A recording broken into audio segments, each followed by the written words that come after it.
In this tutorial, I will be showing you how to create a to-do app in Flutter completely using ChatGPT. You will ask ChatGPT to write the code of a to-do app completely from scratch.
So this is the response from ChatGPT. ChatGPT generated the full source code of a whole to-do app. Now I will copy and paste the code in an empty Flutter project.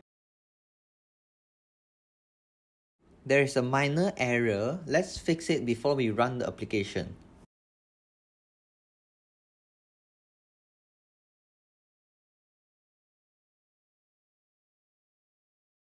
Now the error fixed. Let's run the application and see how accurate is the code from ChatGPT.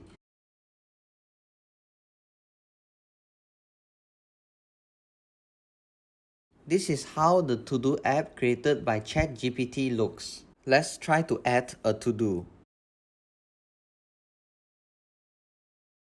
And it works. Let's try adding more tasks. And this is how we create a to-do app using ChatGPT. Here comes to the end of the tutorial. If you like our video, don't forget to like, share and subscribe to our channel. See you in the next tutorial.